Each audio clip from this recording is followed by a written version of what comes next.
Dzień dobry, witamy w kolejnej odsłonie Guitar Stories. Przypominam, dziś naszym gościem jest Maciek Meller, znany z Riverside, wcześniej znany z Quidam, świetny gitarzysta i cudowny człowiek. Maciek, pogadamy dzisiaj trochę o twoich kochankach, twoich kobietach, swojego życia. Nie. Śpisz z nimi? Nie. Nie? Mają Nie. swoje miejsce? No, w kanciapie. W kanciapie, tak? Nie zabierasz ich do domu? Rzadko. Rzadko. Czarną tylko. Czyli jednak jest taka, która No, zabierasz taka do domu. ćwiczebna do pracy w domu, żeby coś tam. Gitary, żeby nie było żadnych wątpliwości. Czarna gitara, tak. Czarna gitara, tak. Mała czarna, czemu nie? Maciek, Paul Reed Smith. Wszyscy by się zastanawiali, dlaczego nie Fender, dlaczego nie Gibson? No miałem też. Miałem Fendery, miałem Gibsony. Oczywiście to klasyki, doskonałe instrumenty i tak dalej. Ale ja zawsze grałem, tak jakoś wyszło, że zawsze grałem od początku Quidamu przynajmniej. Taką dosyć muzę wymagającą różnych brzmień, ze zmiennymi jakimiś nastrojami, klimatami, brzmieniami. Tych barw troszkę tam było i też akustyczne instrumenty, akustyczna gitara, a to 12, a to coś. No i tak miałem ten etap przekładania, odkładania w biegu przed jakąś tam solówką gitary typu Stratocaster i teraz solo muszę zagrać na Gibsonie. Ledwo zdążyłem ten kabel tu ucelować i solo od razu. I chyba jakoś tak trafiłem w pewnym momencie, poszukując takiego jak najbardziej uniwersalnego instrumentu. Trafiłem w końcu na tego PRS-a, który właśnie takim mi się wydał. To znaczy i brzmienia mocniejsze, solowe, takie nazwijmy to quasi-gibsonowskie, czyli humbucker można tutaj znaleźć w przybliżeniu, bo to nie jest 1:1, to wszyscy to wiedzą chyba już.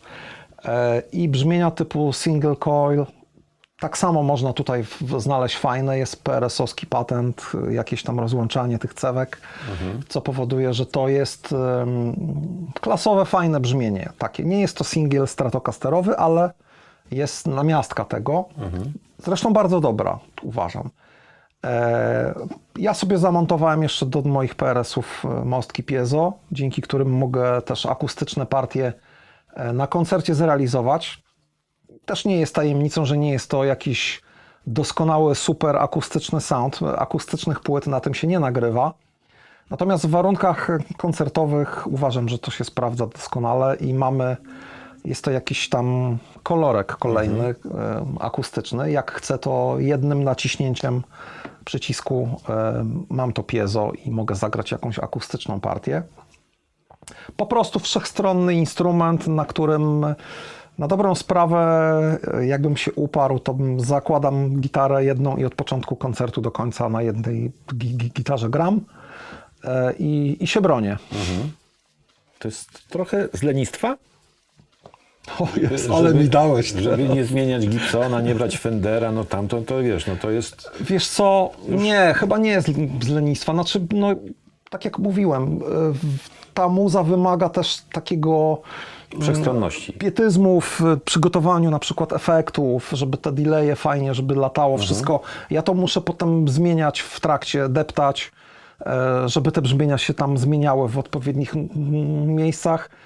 Staram się po prostu minimalizować już takie sytuacje jakieś stresogenne, że muszę jeszcze na przykład do tego jeszcze wszystkiego muszę jeszcze instrument przełożyć, a mam numery, które mają, nie wiem, po 10-15 minut, które same w sobie są już wymagające do zagrania. Trzeba się skupić, te partie zapamiętać wszystkie, a tu jeszcze miałbym sobie po prostu dołożyć zmianę gitar.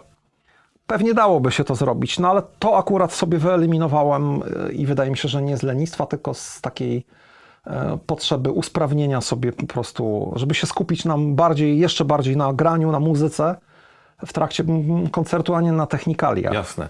Ale ona ci wpadła przez przypadek, czy szukałeś instrumentu, który będzie wszechstronnym? Nie, no szukałem PRS-a. W pewnym momencie zacząłem szukać PRS-a. To była wycieczka do Berlina z kolegami, to były te czasy. Usłyszałeś gdzieś u kogoś, czy zobaczyłeś, o, Santana nad tym gra. Grał, tak. Santana jest jednym chyba z bardziej znanych takich użytkowników tego instrumentu. Nie, mój kolega miał PRS-a. Aha. O, to tak, rzeczywiście. Mój kolega miał PRS-a i ten PRS miałem w rękach. Zresztą bardzo wygodna gitara. To nie spotkałem drugiego tak wygodnego gryfu, a nie jestem specjalnie wymagający jakoś, ale tu aż czuję, że to jest po prostu coś dla mnie. Takiego. Chciałem o to zapytać, bo też rozmawialiśmy z Fenderowcami i oni mówią właśnie, że Stratocaster super, ale potem jak biorą tele, to muszą trochę się tą rękę przestawić, bo ten gryf telecasterowy jest trochę inny, a tutaj mówisz gładko wszystko weszło. No wiesz, ja też nie gram jakichś takich technicznie skomplikowanych, No wymagających ale czujesz, że ta gitara artykulacyjnie. leży ci w ręku, nie? Leży mi, tak. Leży mi w ręku i od razu taka... Ja zresztą to jest gitara, którą najdłużej w życiu swoim mam. Miałem ostatnio taką nawet zajawkę, żeby ją żeby sprzedać, może zamienić na jakieś inne instrumenty, ale nie wiem, może mi przeszło już. I kupiłeś tę gitarę i pierwsze co zrobiłeś w niej to co? Wymiana przetworników? Wiesz, nie, to była dziwna historia w ogóle, bo najpierw pojechaliśmy do sklepu w Berlinie, do jakiegoś takiego większego typu i tam 4 PRS-y były, jak dziś to pamiętam. 4 PRS-y Custom 24 z tremolem, takie jak ten. Modele w sensie i kolorami tam się różniły i pan nam te gitary wszystkie zdjął i nawet się zdziwił, że nie chcemy podłączać do wzmacniacza, tylko na sucho chcieliśmy. Każda z deski absolutnie inny sound miała, inaczej grała, sustain inny, ale żadna jakoś tak nie przekonała mnie jakoś tak, żeby kurczę, no poszukajmy jeszcze i pojechaliśmy do komisu. Był taki komis, prowadził go pan, na którego mówiliśmy dziadek, pan dziadek, na Kochstrasse 13, pamiętam to jak dziś. I ta gitara wisiała w gablocie dosyć długo, bo tam koledzy jeździli wcześniej. No i ona w tej gablocie tak nie wyglądała za atrakcyjnie i dlatego chyba nikt się nią nie zainteresował. Wisi zwykły PRS, ale jak się ją z gabloty wyjęło i się spojrzało pod innym kątem na te wszystkie tutaj prążki i tak dalej, to dopiero takie swoje piękno ukazała. No i też walory jakieś takie akustyczne nam się spodobały, bo byłem z doradcami. Bierzemy, że to jest fajne. No i to jest gitara z 92 roku, tak zwane prefaktory, z tego co się orientuję. Jeszcze małe logo, inne klucze i takie różne rzeczy. Przystawki są PRS-owe. To jest jakiś patent PRS-a. Ta jest jakaś, się nazywa jakoś bass, nie pamiętam, a ta chyba treble, czy coś takiego. W każdym razie on tutaj coś pokombinował chyba z tymi cewkami, że one dobrze przy rozłączaniu one fajnie brzmią. To nie zawsze się udaje w takich klasycznych humbuckerach, takich zrobionych po bożemu. A tu coś jest namotane chyba z tego, co ja wiem. Ale teraz PRS robi inne chyba przystawki już, także to jest stara wersja. Możesz zaprezentować kilka brzmień tego instrumentu? Tak, na bazie Riverside'owego utworu na przykład taki clean z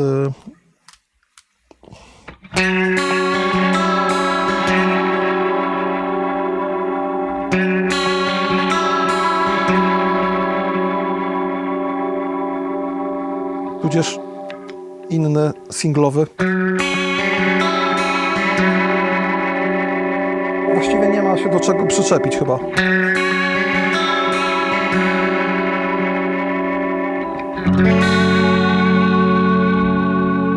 Są oczywiście efekty, ja mogę to wszystko powyłączać, prawda? I ukaże nam się.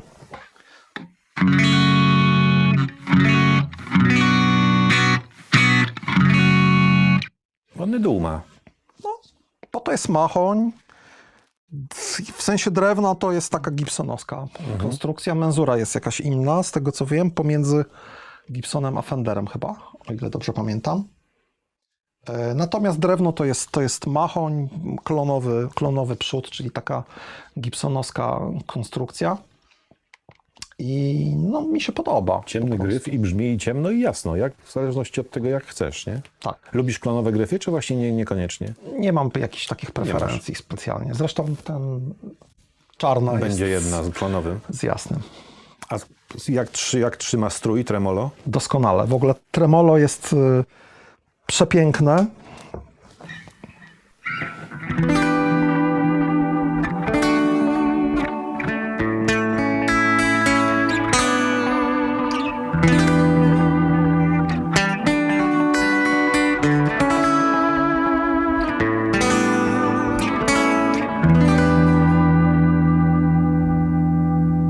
To jest do takich softowych zastosowań, nie do jakiegoś wajchowania a la Steve Vai, bo to się nie da takich rzeczy tutaj ugrać. Ale to jest dwustronne tremolo, to jest zresztą też chyba jakiś patent PRS-a. Kompletnie się to nie rozstraja jakoś tak dramatycznie. Ja gram koncerty, koryguję sobie oczywiście strój, bo to są sprężyny, to wisi jednak w powietrzu, więc mocniejsza jakaś akcja powoduje jakieś tam No ale chwilowe... widzę, że blokady tutaj na pierwszym progu nie masz. No. Nie, to wraca bardzo sprawnie do właściwego stroju i właściwie pięknie. No, ja jestem jakimś takim orędownikiem, aczkolwiek Gibsona też bym chciał mieć i Stratocastera, czy Tele, czy jakieś inne. A dużo, jak zamontowałeś to piezo w tej gitarze? No tak, to była taka ryzykowna ingerencja troszkę. Ja kupiłem oddzielnie, firma LR Bucks rozpoczęła produkcję mostków piezo do gitar elektrycznych. I to były takie 3 wersje. Do Stratocastera z 2 śrubami, z 6 śrubami i taki do Gibsona, ten stoptail zwany. No, kupiłem któryś z tych Stratocasterowych i po prostu same kości tylko wyjąłem. Z taką płytką, do której one były kabelkami przylutowane. I okazało się, że idealnie pasują do rozmiaru tutaj tego PRS-owego tremola. I to są kości LR Bucksa. To jest podpięte pasywnie właściwie do gniazda, które jest w gitarze stereofoniczne. I ja mam w szufladkach LR Bucksa preamp, którym sobie to napędzam i wysyłam naprzód taki sygnał już po preampie, po D-Boxie, który jest wzmocniony odpowiednio i barwę mogę tam sobie ustawić tego akustyka. Jak I co, i teraz na przykład mógłbyś zagrać coś na gitarze Tak, akustycznej, nie oczywiście. grając na niej? No to dalej. Nie grając w sensie? Tak. Tu mogę nawet Nie masz ściszyć, pudła, żeby a nie- będzie pudło.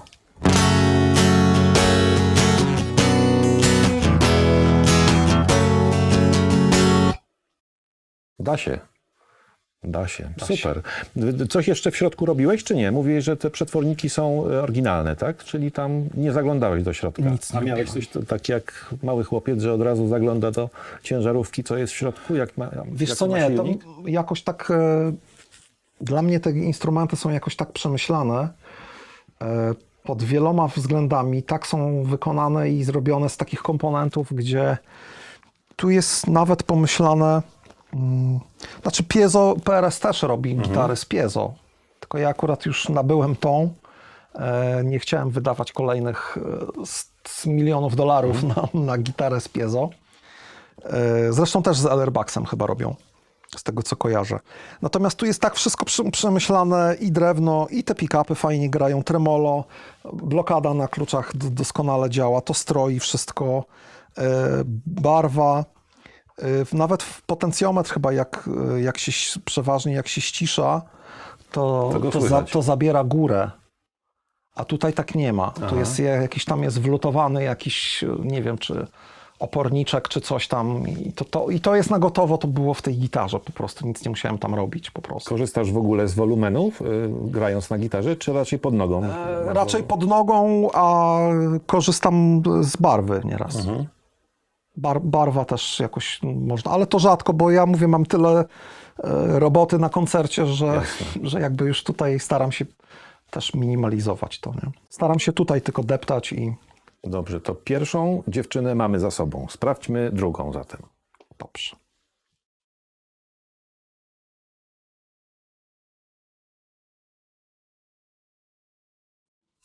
No i patrz pan, tyle się narozmawialiśmy o tamtej gitarze, że taka wszechstronna, że taka super, że można na niej wszystko zagrać.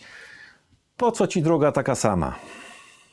No jak mi się struna zerwie, to muszę szybciutko... Jednak będziesz musiał zmienić. Szybciutko sięgnę.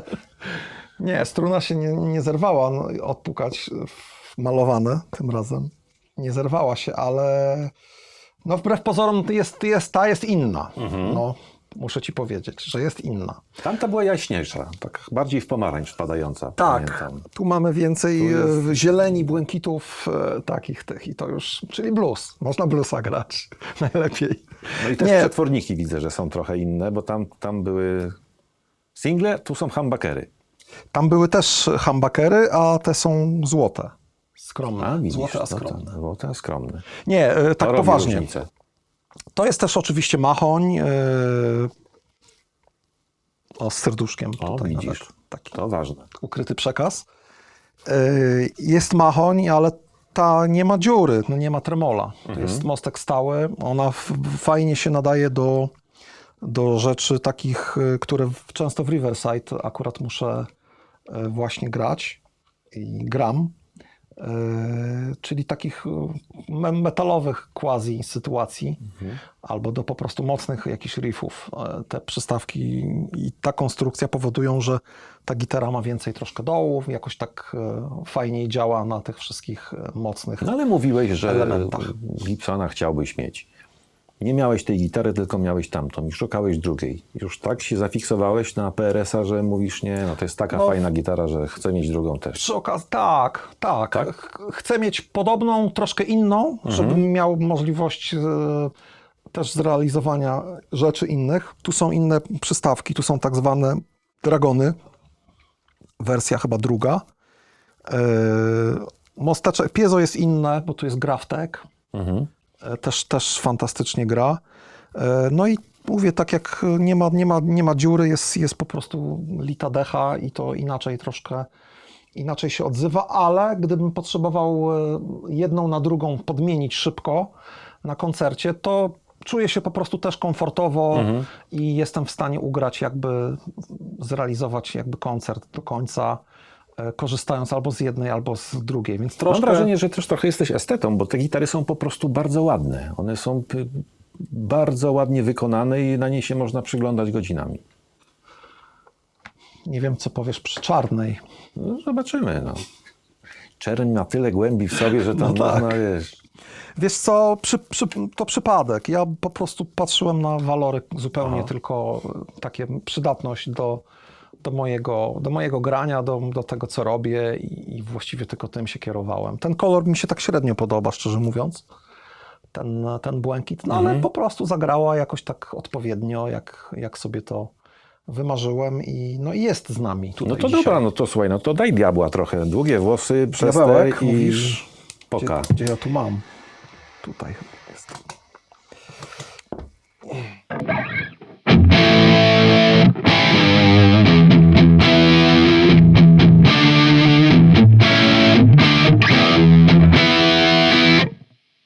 Albo...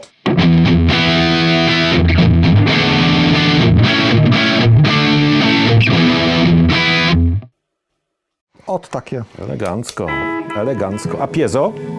piezo? Bardzo proszę.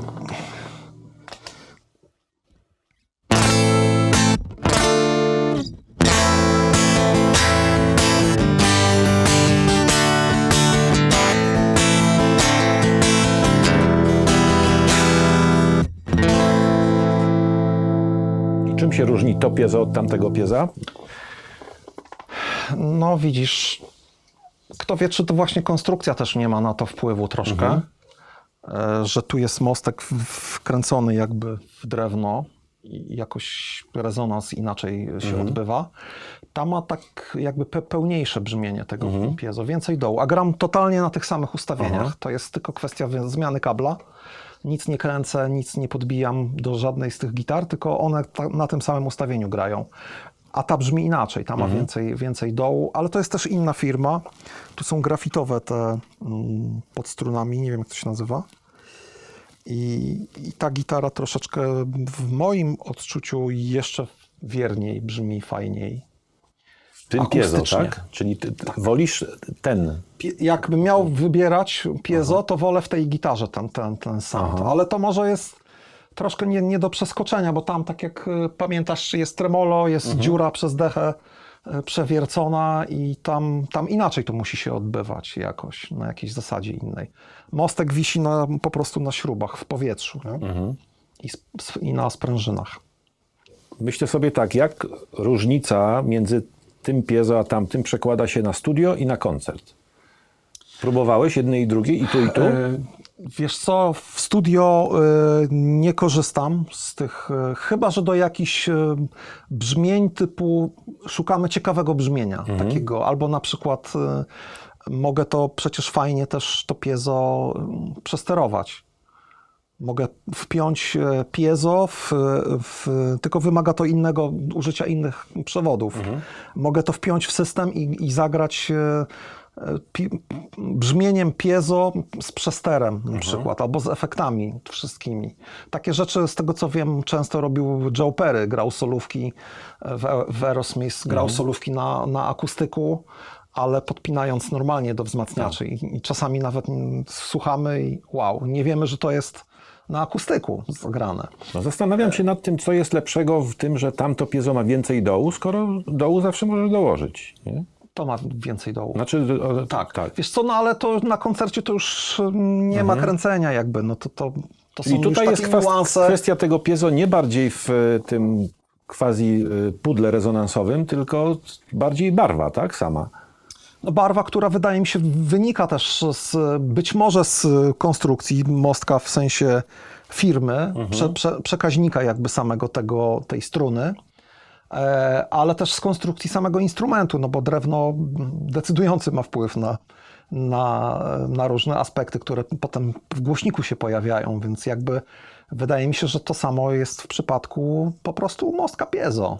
Także tutaj to nie wiem, czy to jest zauważalne dla słuchacza na koncercie, jak ja gram na tej czy na tamtej, to piezo, ale jak mnie pytasz, które lubię bardziej, które jakoś bardziej mi się podoba w tej niebieskiej. Jasne, że tak. Fajne, nawet powiem Ci, że nie miałem świadomości, ile te gitary mają w sobie możliwości schowanych.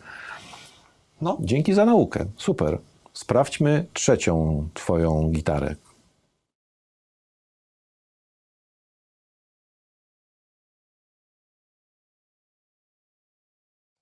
No i mamy trzecią gitarę Maćka Mellera. Teraz rozumiem fascynację Gilmourem, ale myliłby się ten, który by tak jak ja myślał, że to Fender. Dopiero teraz zobaczyłem, że to niekoniecznie Fender. To jest Tokai japoński z 70 lat i zaskoczę Cię, przypadek, że akurat jest w takich kolorach. Aha. Ale taki przypadek fajny akurat dla mnie, z racji mojej fascynacji jakiejś Gilmourem. Szukałem po prostu jakiegoś Tokaja, właśnie nie Fendera. Tylko jest teraz taka era chyba fascynacji japońskimi instrumentami, kopiami Gibsonów, Fenderów. Że tak Dużo ludzi to przewrotnie ściąga zapytam, gdzieś tam. co ten Tokai ma takiego muzycznego, fajnego w smaku? A wiesz co, nawet nie wiem. Po prostu jakoś miałem w rękach ze 2 albo 3. Ten mi jakoś najfajniej zagrał. Ja nie wiem, co on ma, szczerze mówiąc. Pick-upy są zostawione. Wszystko jest tak, jak fabryka dała, albo jak poprzedni właściciel tutaj wygrzebał coś. Ja zmieniłem sobie tylko tą przystawkę. To jest chyba Seymour SSL 5. Taka Gilmourowa, no to jest pick-up, który wymyślili dla Gilmoura, po prostu do jego Stratocasterów. To się przyznaje, że tutaj to jest. Natomiast reszta jest tak, jak fabryka dała. No pewnie nie jest to jakiś tam doskonały Stratocaster, taki najlepszy na świecie i w ogóle custom shop i dzwoniący. Sam fakt, że gitara z lat 70. to już... No wiesz co, nie, no po prostu polubiłem ją jakoś tam. Pasuje mi to brzmienie, mogę je sobie... Cała płyta prawie, że Zenit na tej gitarze nagrałem całą prawie tą płytę swoją i jakoś fajnie to zadziałało, dobrze się to sprawdziło, więc jakby na koncertach na niej nie gram, bo brał mi troszkę. I tak jeszcze się nie zebrałem, żeby tutaj coś grzebać w elektronice, żeby jakoś to żeby to poprawić. Natomiast gitara ma ma jakiś taki w sobie charakter fajny, który na pewno nie mają tego tamte PRS-y. PRS-y 2, a tu jest coś takiego innego, jakaś taka niesforność trochę. Ta gitara nie jest tak doskonała jak tamte i w tym upatruję w tym czegoś fajnego. Ale tutaj akurat. bardziej idziesz w czyste brzmienie, nie? Czy nie ma No znaczenia? takie wiesz, pobrudzone troszkę lubię, takie też złamane Stratocaster, ja akurat nie jestem fanem takich szklanek Stratocasterowych z Twin Reverba jeszcze w dodatku. Natomiast takie przełamane, nie za jasne, to jak najbardziej, to lubię Stratocastery pod tym względem. I ja zawsze staram się jakiś booster albo jakiś overdrive'ik delikatnie coś tam zepsuć. Czy mając tyle elektroniki za sobą, masz przygotowane brzmienia do każdej z gitar? Czy po prostu każda gitara brzmi inaczej na tych samych ustawieniach twoich brzmieniowych? Na tej gitarze nie gram koncertów, żadnych. Był taki etap, że grałem w River Down Below, który zagramy i próbowałem na koncertach grać, ale jednak sygnał był troszkę inny i jeszcze wtedy nie dysponowałem tym, co dysponuję teraz, a mam taki equalizerek, sobie wpinam w pętlę i mogę sobie delikatne korekty wprowadzić, czy to w głośności, w różnicach i zaprogramować tak, że jak wpinam na dany utwór inny instrument, to mi się tam troszeczkę decybelaż podniesie trochę. Nie muszę tego już tam wykręcać i potem ściszać po utworze. Na to pozwala zdecydowanie ten system, na którym gram. Jasne. Jakbyś miał teraz na przykład zaplanować swoje nowe nagranie, to ta gitara by służyła do czego? Do czystego brzmienia, do podkładów, do solówek, do rytmiki? Nie odpowiem ci, bo wiesz co, nie wiem co to by było. Musiałbym mieć materiał jakby chociaż w głowie gdzieś piosenkę, zarys. Ja zawsze dopasowuję, nie komponuję numerów do brzmienia, tylko odwrotnie jakby. Najpierw, zresztą w ogóle najfajniej to mi się rzeczy wymyśla, komponuje na akustycznych instrumentach. Podobno tak jest, że na fortepianie na przykład ludzie lubią pisać utwory, dopiero później gdzieś tam przynoszą do studia. Że masz dwa piezo w gitarach, to możesz, wiesz... No, ale to nie, właśnie najfajniej jest, jakie jest to pudło. Jak jest to pudło i ten akustyczny instrument jednak ma ma jakiegoś takiego innego ducha trochę. Ja tym piezo to tak się ratuję trochę na koncertach, tak jak mówiłem wcześniej, żeby fajnie... Gitara akustyczna jest całą prawdą. To jak ktoś powiedział, jak masz utwór, którego nie da się zagrać na gitarze akustycznej, to znaczy, że nie masz piosenki. No, może. Częściowo tak. A pokaż mi ze 2-3 brzmienia tego instrumentu. Pokaż nam wszystkim. Tak.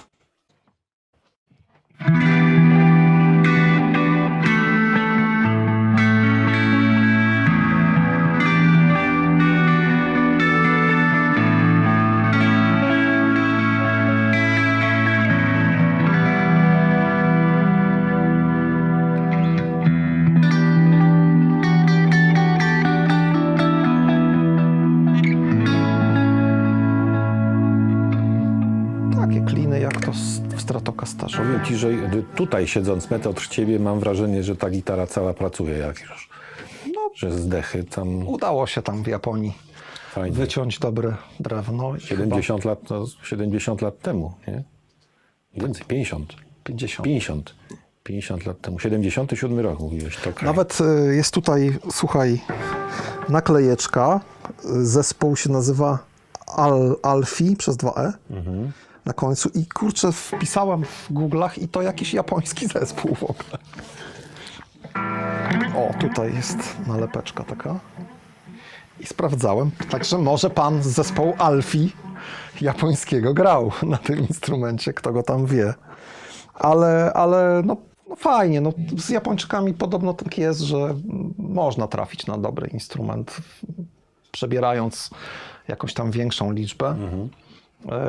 Robili to kiedyś tam starannie i starali się dobrze kumpiować te amerykańskie Tokaj gra. zresztą robi fajne Les Paule też, są znani dosyć z tego. No i ta gitarka jakoś też leży mi. Super. A powiedz mi, w przypadku tych 3 gitar używasz takich samych strun, czy każda gitara ma inne struny, żeby też trochę zróżnicować brzmienie? W Peresach mam 1046, a w Tokaju mam 1052, ale równie dobrze mogły to być 46 chyba. Nic by się nie stało wielce. Grubość strun jest dostosowana też do Twoich preferencji, jeżeli chodzi o rękę, czy bardziej o brzmienie? Ja tak chyba starałem się wypośrodkować z racji, że ja dużo podciągam, dużo gram takich rzeczy podciąganych, no to 11 to już dla mnie jest za mocno troszkę, a 10 to tak jeszcze daje radę przy 10. Natomiast 46 jakoś tak jest też takim rozwiązaniem, myślę, że adekwatnym do jakichś moich wymagań i nie potrzebuję. Kiedyś 52 grałem bardzo długo, bo to tak do solowego grania te 10 fajnie działały, ale na przykład do riffów, do akordów, te wzmocnione basowe struny jakoś też mi się to podobało, ale 46 jest ok. Ale też z ciekawości pytam, bo różnica grubości strun przekłada się na to, jak tremolo trzyma, nie? Czasami. Tutaj testowałeś tak z ciekawości? Nie. Ja nie patrzyłem pod kątem, znaczy, wiesz co, może powinienem. Teraz tak mi olśniło. Ale nie, ja nie dałbym sobie rady z grubszymi, nawet gdyby to jakoś tam fajnie działało, fajniej czy jakoś inaczej, to po prostu założyłem te 10, na których grałem cały czas i mi to jakoś zadziałało dobrze, przypasowało mi to do mojego grania tutaj. No i resztę już dopasowałem do tego, żeby zostać z tymi 10, nie? Także już nic nie grzebałem. Jasne. A grubość kostki? No 1 tak używam. Bo? Bo czy do akustycznego grania nieraz jakichś akordów biorę sobie jakąś 60, 0,60, bo jakoś tak bardziej miękko brzmi, jak akurat potrzebuję takie brzmienie. Czasami zdarza mi się właśnie bardziej miękką kostką grać, ale do Zwracasz tego uwagę w ogóle tak na kostki? Wiesz co, trochę tak, znaczy zacząłem trochę. Miałem takie ulubione moje, to były 0,70, 0,80, a jak zacząłem grać z Riverside, to zacząłem Mariuszowi kraść kostki do basu. Ale on ma trochę grubsze, on ma 1,2 chyba. I jakoś tak pograłem trochę do riffów, do tych takich metalowych sytuacji, to jakoś tak fajniej tą grubą kostką, jakoś większa kontrola jest nad kostkowaniem. No i się przekonałem do grubszych trochę, ale jednak nie 1,2, bo to już jest taka kobyła trochę dla mnie i zrobiłem sobie 1 po prostu. I Pamiętam, to jest dawno tak temu optymalnie. miałem też kiedyś taki okres w życiu, że lubiłem grać kostką i miałem kolegę, który pięknie mu ta basówka brzmiała, po prostu taka szklanka mu szła z tego instrumentu. Mówię, stary, co ty masz za kostkę, że tak ci to ładnie brzmi? On mi pokazał mi ten numerek od szatni. Metalowy Historia numerek zna od szatni. te przypadki. Brian May. Chociażby. Ale nie ma znaczenia dla ciebie, czy jest większa kostka, czy mniejsza kostka, czy tam ma matową jedną część, że niby nie wyślizguje się spod kciuka. Różne cuda techniki pojawiały się w kostkach, nie? Wiesz co, ja to tak szczerze mówiąc, ja potrafię nieraz trasę zagrać na 3 kostkach. Może 20 tam parę koncertów. Ja się tak z kostkami przywiązuję jakoś, że mi trudno jest je tak wyrzucać. Czyli jednak jak już wyrzucisz, to znaczy, że warto łapać, bo to jest bardzo cenna kostka. No tam czasami Mitlow podchodzi mi, zabiera i wyrzuca, ale nie ma zbytnio co zabrać, bo mam 5, więc zostaw, bo nie będę miał. Kostki zostają u nas, Maciek Meller także zostaje u nas. Wracamy za tydzień, ale tym razem porozmawiamy o elektronice, która jest dookoła nas. Do zobaczenia. I jeszcze jedna bardzo ważna informacja, o której bym zapomniał. Pamiętajcie o tym, żeby subskrybować nasz kanał. Zapraszamy Was do komentowania, do lajkowania i zachęcamy do tego, abyście stali się naszymi patronami. Szczegóły znajdziecie w linku poniżej. Polecamy się pamięci. Bye bye.